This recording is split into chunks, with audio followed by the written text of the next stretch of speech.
Welcome to the Inside Silverstone podcast, a business-focused podcast covering all things tech, engineering and innovation.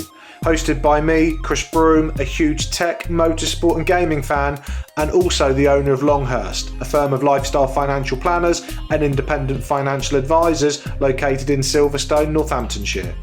This is a series of unscripted and unpolished conversations with leading business owners, thought leaders and high-tech talent where we discuss their experiences within the Silverstone business and motorsport region. We will also be asking them to share their knowledge, insight and their thoughts on the future just for you. If you're looking to learn more about the Silverstone high growth region and commercially connect with like-minded peers, you've definitely come to the right place. Welcome to Inside Silverstone.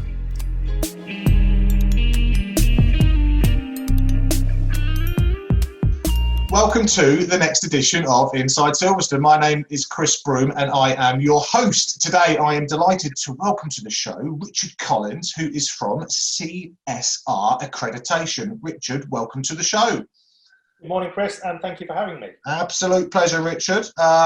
As is customary, as I always explain at the beginning of every episode, I'd love to quickly just do a quick career snapshot to give people a brief background of basically what you've done up to today, and then we can get into CSR accreditation, what the company does, and why we've basically asked you to come on the show. So is that okay if I do that, Richard? Yes, but yeah, love. Cool. Okay, so background, there's a bit of a theme here, which is great, which is all about environment and ecology and the green. So, but actually it started in, from what I can see on LinkedIn at least, 94 to 2012, you were the owner or co-owner of a business called Milestone Strategic Designs. Is that right? Yeah, yes. A bit of so what was that? That was some sort of consultancy business, presumably? Yeah, so my background's branding, and that was an agency I co-founded back in the day, and I think we very quickly learned, and it's something I still use. So there's a relationship between brand reputation and social responsibility. So there's a connection, and that's really along the lines that when we talk about branding, we often say that your brand is what people say about you when you're not in the room. So it's about reputation, word of mouth, referral, and we've moved into an age now, and especially in this current situation, where I think social responsibility is how people measure your reputation on the way you behave and the way you work to support the communities that you work and live in. I think even more so now, right? So this is being recorded during the COVID pandemic, and you can see on social media, for the rare occasion I dip in and out of it on Twitter and stuff like that, how hotels that have kicked out homeless people through to restaurants and very wealthy, successful people furloughing their staff, how that could play out once this is all over, right?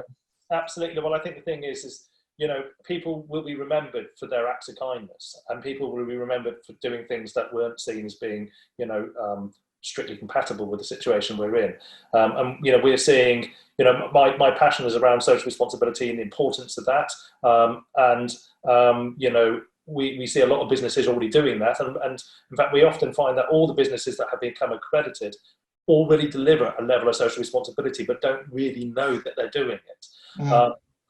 What we'd like to see coming out of the pandemic and into this kind of new era is social responsibility being embedded into the structure of all businesses as an important part of that business going forward. Good. I mean, we'll come on to what you guys do at CSR Accreditation in a sec. So if I just quickly finish off the career snapshot. So a number of years as chairman of North Chilterns Trust, which was a sort of environment focused piece. You then had a thick end of 2 decades as the awards manager for the Green organisation. Yeah. I mean, that's been a lovely story. The Green Apple Awards are the longest running environmental awards in the world. We're now over 25 years. I've been involved right from the beginning, really. I co-run or help support and co-run the Green Apple Awards for Environmental Best Practice, and also co-run the International CSR Excellence Awards, which come out of the same stable. So the continuity is there.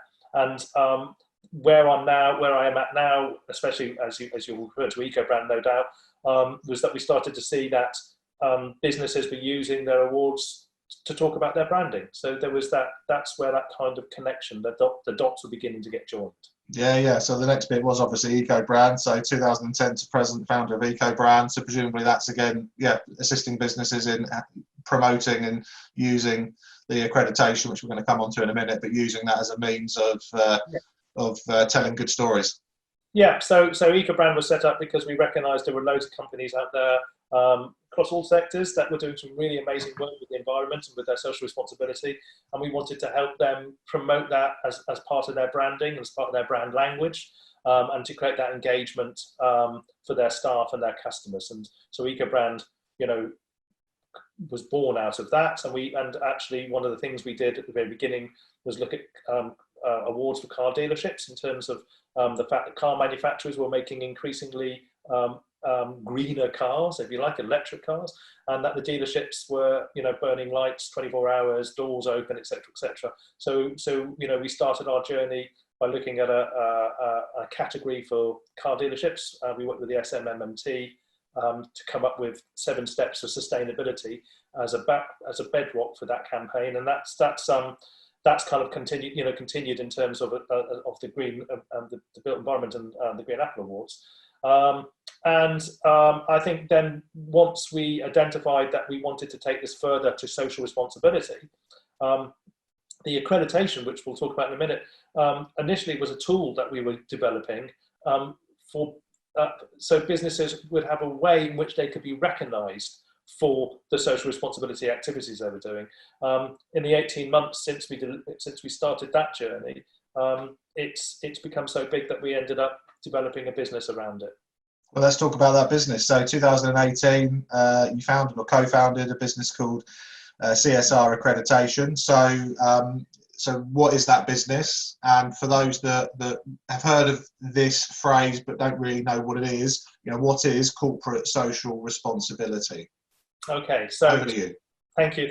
Well, I mean, corporate social responsibility is historic. It was established in the 50s, and it was to enable businesses to talk about the things that they did above and beyond their core purpose. So about how they looked after their staff, how they looked after the environment, how they looked after the communities, and how they supported charities. So, a large piece around philanthropy. It became, the word corporate is the thing. It became an activity that big corporates used, and as we came through the 80s and into the 90s, you found that big organisations like BP and Sainsbury's and Marks and Spencer's, the big brands that we know, were really kind of, working to develop strong social responsibility programs. Now, we were approached because the International CSR Excellence Awards have been running for nearly 8 years, 9 years. We were approached by Bucks Business First, who are the big membership group in Buckinghamshire, to look at accreditation. And this was about 3 or 4 years ago. So we went and explored that, found out that there was nobody delivering an accreditation program around corporate social responsibility. So we thought, well, we're going to do it. What we want to do is we want to define what social responsibility is. So the first thing we did is we identified 4 pillars of environment, workplace, community, and philanthropy.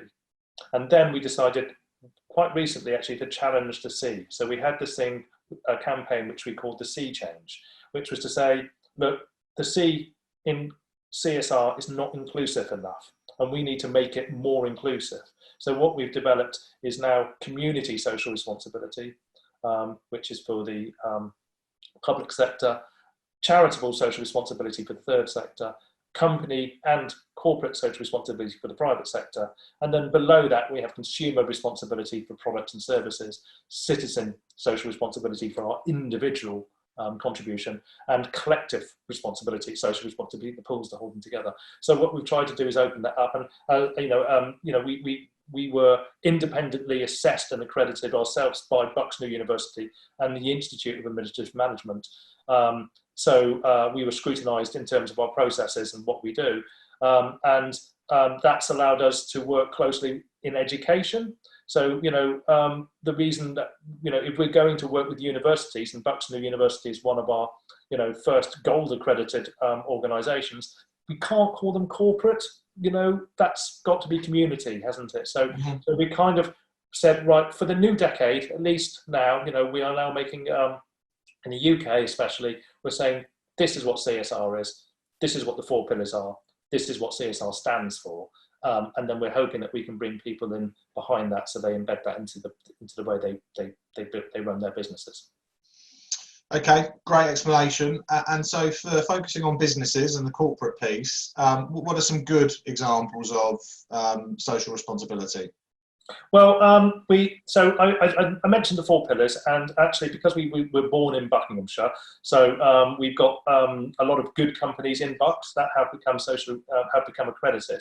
One company that I really like is a Wickham firm of accountants called Seymour Taylor. Yeah, I know them. And what they did is they recognised very early on the importance of social responsibility for all their audiences, especially with regards to staff engagement and retention.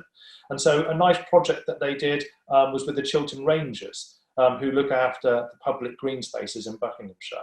And it was a team building day. So they contacted the Chiltern Rangers, they engaged with the Chiltern Rangers, not just as a one-off, but as a long-term partnership. The Chiltern Rangers then facilitated a training day. So all of their staff would go out onto the Rye in High Wycombe and work to create better biodiversity for nature, to tidy up the park, to tidy up the lake, etc.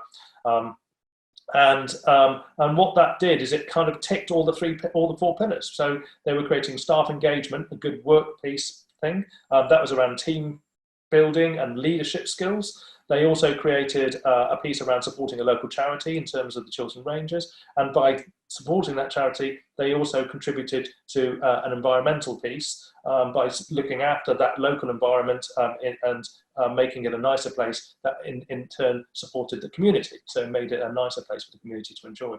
So that's a lovely example of all things coming together. But we have, companies like BP Collins, who are very strong when it comes to sport.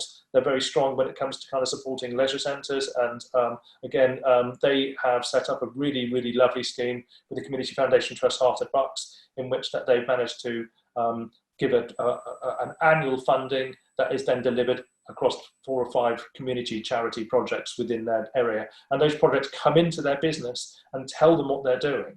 So there is that connectivity. So the staff, I think it's very important to comment that, social responsibility isn't just a tick box. It's got to be properly evidenced activity, and it's got to bring everyone on the journey with them. So there's some good examples there. And as I alluded to, Buxton University, phenomenal in the way that they brought in the student union, and that has really had a huge impact on volunteering as well. So supporting the community that way. And are there such things as bad examples of social responsibility, ways that companies are just being irresponsible or are attempting to be responsible but failing because they're not grasping a certain point? I'm literally just thinking on my feet here. So are there examples of bad? Yeah, sadly there are. And that's where our model makes an attempt to make sure that that's not possible. So our model is about evidenced activity. It's independently assessed. When you achieve a CSR accreditation, that mark will link to activity that you are delivering. So people can challenge it. That's so important. Where there are bad examples, and not with any of our accredited companies, but we can look at, say, Volkswagen, with the way they try to cover up their emissions, fiddling with corporate social responsibility. So they tried to run a big corporate social responsibility campaign that kind of attempted to hide some of the stuff that they were doing as a business. And I think, unfortunately, there are examples of some of the big, global corporates who have used social responsibility in a way that has been to kind of hide something that their business is doing that isn't acceptable. And like people are accused of greenwashing, there is that kind of whitewashing, in terms of CSR. We have to be really, really tough on this and make sure that when businesses say that they're doing things, they are doing things, and the byproduct of that is social impact. We have to measure that social impact. So an accreditation is a way of benchmarking what you're doing, measuring its success, and then reporting it. Okay, because that sort of leads on to my next question of why get accredited. Because there's one thing companies doing and supporting local charities and knowing that they're doing it, and they're also supporting their staff with their own well-being and et cetera, et cetera. But then why actually then take the next step to go through a process, because presumably there is a process to then get accredited, which again they must have to pay for as well. So I'm a business owner, so why would I want to get accredited? I mean, I could go on for hours about this, but I'm going to be as quick as possible. So obviously, we talked about reputation management and brand visibility. But, you know, in terms of staff retention, there's a cost of retention. Costa have said that their biggest asset, you know, or the biggest cost of their business is retraining staff. So if they can keep staff for 2 years rather than 6 months, that's £1 billion saving globally. So the thing is that, you know, for businesses, if they can engage staff, retain staff, recruitment, so the work we did at Buxton University suggested that 80% of students leaving university actively look for social responsibility on a company's website before applying for a job. It's absolutely huge. The other thing that the university said was that 5 years ago, the top jobs for students were in accounting and law firms. The top jobs at the end of last year was in third sector and public sector, where you see students looking for purpose and value in their employment choices. So now it's not just about the wage and the title, it's about purpose. And I think, you know, that's a, you know, there's a big skills gap happening at the moment. The economy is going to suffer significantly as a result of what we're going through now. So, you know, being able to say, look, we are a caring and responsible company, and that we're going to give you that flexibility, we're going to look after you as a member of staff, is very important. And then in terms of tendering, businesses are now asked to show their social responsibility when tendering for work and when applying for investment. The London Stock Exchange said that they are routinely now looking at social responsibility as an indicator and marker before investing in businesses. So there's financial benefits there. And in terms of a direct cost saving, changing to LED lights, you know, shutting the doors at night, turning your computers off, you know, responsibly managing your waste. There's direct cost savings to your business by doing those things as well. And the list goes on and on and on. And I think, you know, in terms of supply chain as well, this has become incredibly important. We are now finding people, manufacturers, looking at their supply chain and actually auditing that supply chain to make sure their supply chain are complying to social responsibility. And if they're not, they're going to change their suppliers for other suppliers that are. So, you know, there's so many reasons why you need to be showing what you're doing. And the accreditation has become a way of writing a policy. So, you know, we look at those 4 pillars. If your business looks and says, well, what are we doing in the environmental pillar? I bet you're doing loads of stuff. You know, when you start to think about it and you write it down, you know, it's like, wow, we are doing more than we thought. When you're looking at workplace, you know, you may be, you know, providing flexible work time. You might be doing work from home schemes, oddly enough. You might be doing skills training, health and well-being, apprenticeships, work placements. And then in terms of charities and communities, I think most businesses, organisations, you know, have a passion for something that they want to support, either financially or through pro bono or volunteering.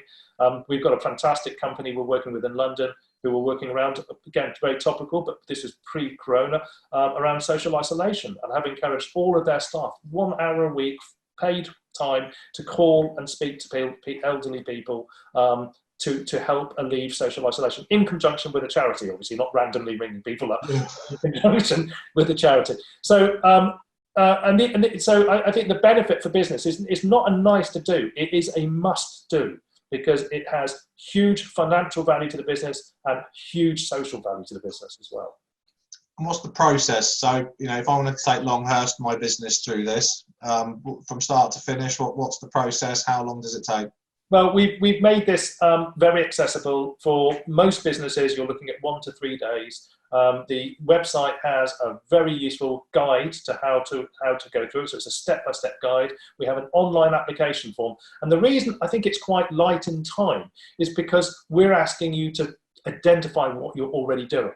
So if you've got an employment manual on processes, we want to see it. If you're doing stuff around ISOs, we want to see it. If you're, you know, you've got policies and schemes in place, then all we're asking you to do is audit what you're already doing. Because the first time you become accredited is the benchmarking. We will come back in 3 years' time and hope that you've improved that. So we would like to see you look through the lists and examples we're giving you and say, you know what, we don't do that cycle to work scheme, but maybe we should do. Or we don't do, this scheme around, recycling batteries, but we should do. Or we don't do apprenticeship schemes, but we should do. So what we're doing is we're saying, audit what you're doing against those 4 pillars, pull it together in the documentation we provided for you to do so, and let us have a look at it, and then we'll assess it. And so is it you assessing it, or is there a panel of judges, or who actually underwrites and says, actually, Longhurst as a business, tick, let's give them the accreditation? So we have an independent assessment panel of over 20 organisations in the public, private and third sector. Okay. They don't all come together. So the accreditation cycle is every 2 months. So the next deadline, for example, is the end of April, and then at the end of June. What happens is we have a look at how many accreditations have come in, applications have come in. We then ask panel members if they're available, and they come in. Now, the rule is that at least 3 members of the assessment panel have to look at every accreditation. They're given a strict criteria to score that accreditation against, and depending upon that collaborative score, they either get a bronze, silver, or gold. Now, if you fail to get accreditation, we don't. That's not enough. We will come back to you and say, this is why you didn't. Come back to us in 3 months at no extra cost, and and we'll reassess what you're doing. If you get a bronze, we'll do the same thing. We'll say, look, you could get a silver. This is why you didn't get a silver, because we are able to use gap analysis tools to identify where you were letting yourself down. And frankly, in almost all cases, it's evidence. Even if it's just a poster on the wall about recycling, if you can evidence what you're doing, and again, if you're supporting a community project or a charity, get them to write the impact reports. If you're giving 50 quid, it may not seem much, but that charity will come back and say, well, that 50 quid really helped buy us supplies. If it's £1,000, we give work, we give 5% of our accreditation fee to the Rennie Grove Hospice, and every time we do that, they say, thank you, that's paid for a palliative for her for 4 days. That's impact. That's so important, and you can start to use that as a business to deliver your own social impact reporting as well. Great. We've already touched on it actually sort of 5-10 minutes ago. So on your website, I see, obviously supporting charities, but then also supporting schools. So just in a couple of minutes, just explain that. So the charity piece is a long list of charities that you've supported. In what format?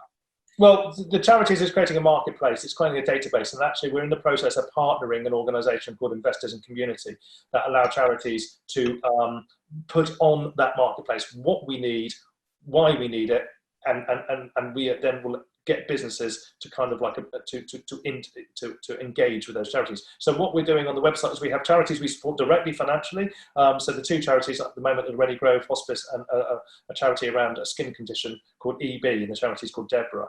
On the schools front, we know that that schools are already delivering their social responsibility. It's a very low cost for a school to be accredited, and we'd actually like a business to sponsor that. The important thing is that schools are delivering things in the 4 pillars. It's partly required by Ofsted, but we've delivered learning plans, we've written lesson plans for the students at primary schools and secondary schools. So we want a new generation of kids coming out of the education system into business, knowing what social responsibility is. And if the businesses that they're working for aren't doing it, making sure that they do it. Cool. And I know that you're going to be running or are running a campaign for furloughing employees. So what's that? So we're going to be launching this in the next few days. It's with Investors in Community and their platform. Basically, it's creating an army for good out of your furloughed staff.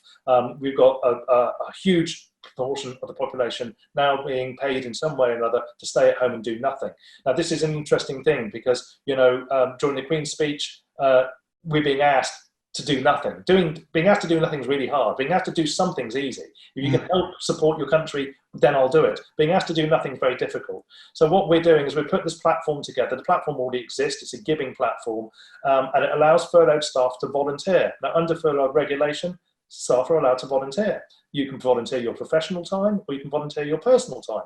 So what we're doing is we're matchmaking. We're having charities saying, look, we need some accountancy, we need some legal work, we need a brochure designed for us, we need some medical supplies delivered, we need someone to ring round people in social isolation. So what we're doing is we're trying to give purpose and value to staff who have to work at home. What a great thing that could be, for staff to come back in 3 or 4 months' time and say, well, actually, I did do something. I didn't just sit there and do nothing for 3 or 4 months. There was something for me to do. So it's creating value and purpose for a workforce that have no choice but to stay at home. We'll announce the details in the coming weeks. In fact, when the podcast comes out, we'll have already launched this. Great. So if you're just going to exactly say that exact same thing, so if you make sure you give me some links to these websites, I'll ensure they're in the show notes, and so people listening to this or watching this on YouTube can then go through and volunteer, which is great. And presumably businesses can. So how is it sort of matchmaking? So how's that going to work in reality? So let's pretend I'm furloughed for a moment, and I see something on this platform. Who's posted that?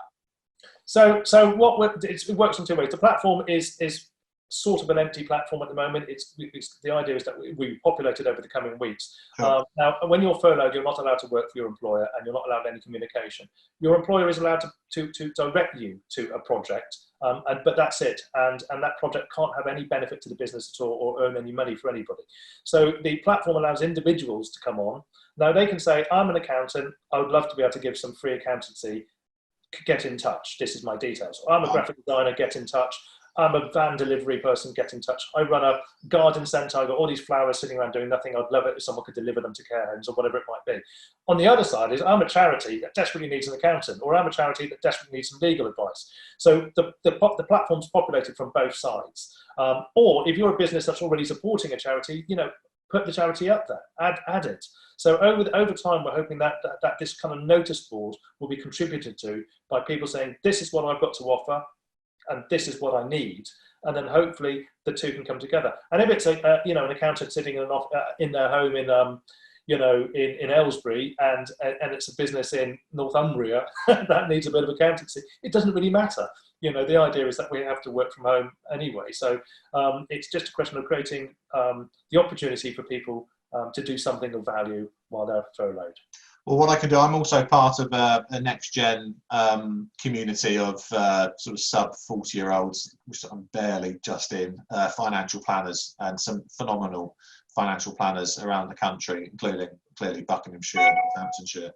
And so once that goes live, I'll share it within the community, within the Slack community that I'm part of. And so, that some people may want financial coaching or support with some sort of advice or whatever, and I'm sure, including I, would give up time to do that. So, great. You're also part of, as a business, the Silverstone Technology Cluster, which my firm Longhurst is also a member firm of. So, why did you guys join the STC? Well, as we were invited really to get involved, partly because I'm working with the Community Foundation Trust Heart of Bucks, and one of our supporters is a member of the STC, and they invited us to meet with Pim and have a look at what we could do. And I think the thing is, we find that to spread our message around social responsibility, it's good to work with membership groups because we have an audience that we can talk to. And we felt that that the members at the STC would benefit from learning about social responsibility. The thing is that we found is that if we go in and talk about CSR, people don't know what we're talking about. If I go in and say, look, 5 ways to engage staff, 5 ways to make your business a better business, we can talk about those drivers, how to be an employer of choice, how to access funding or tendering, then that becomes an interesting topic. And then we can follow that up and say, well, that's the way to do that is by delivering on your social responsibility. And when people know what that is, understand about the 4 pillars and understand about the sea change, then the penny drops. And we've seen this happen time and time again, of people looking a bit blank at first and then going, actually, and they stop telling us what they're doing. We're doing this already. And it's a great thing. For me, it's a lovely thing because I see the great, the goodness in people all the time, and the best of us. So by becoming members, we're hoping that we can deliver some workshops, some training, and talk to individual companies about how they can become accredited and show that they're a caring and responsible company. Good. I think you'll have success. The STC is now 100 plus, 115 members, and we are, as a community part of Silverstone Park, which in itself has, I think, a couple of thousand members within a sort of an hour's drive of Silverstone Circuit. So I think you've got plenty to go at, and especially with the connection to industry and manufacturing and motorsport and cars and technology. I think that, and clearly electric vehicles and autonomous vehicles, I think there's a big audience there that are going to want to talk to you. So good. We're now 29, 30 minutes into this interview, Richard. Hasn't that gone quickly? So always does, doesn't it? Always does. So, and I said we'll keep it to 30 minutes. So what we'll do, we'll start winding it down. So before I get into the last two questions, is there anything that I haven't asked you that you want to sort of say and get across whilst we've got you on air?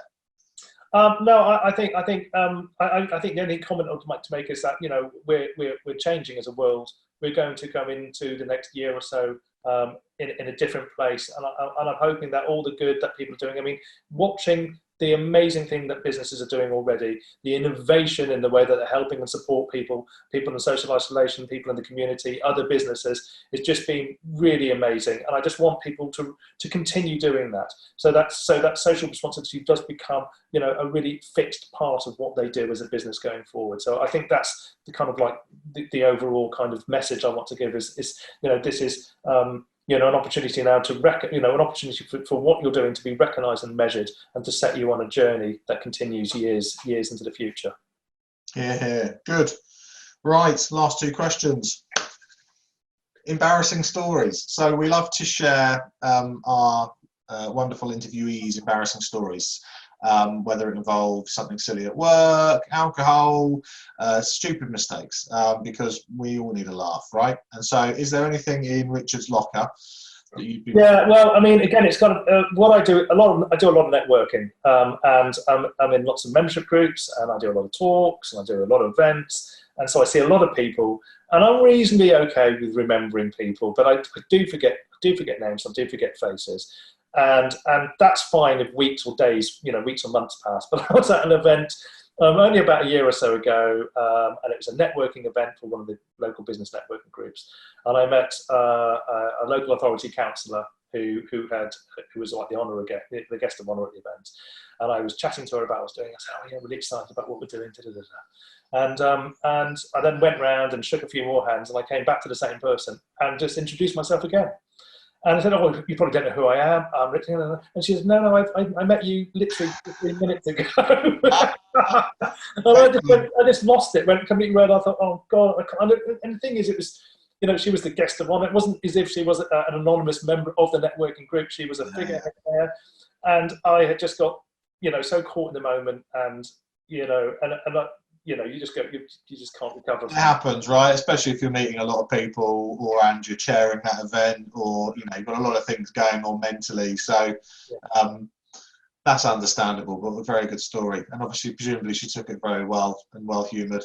Yeah, but it's one of those things where you know, it took me weeks. You know, you kick yourself and just reliving that moment as well. You know, just when you're as a professional, you know, and knowing how, you know, "Hi, my name's so and so," and and then just looking at you saying, "No, we literally just met 10 minutes ago." You know, and then you go, "Oh, I can't believe I've just made that mistake." So, Great story.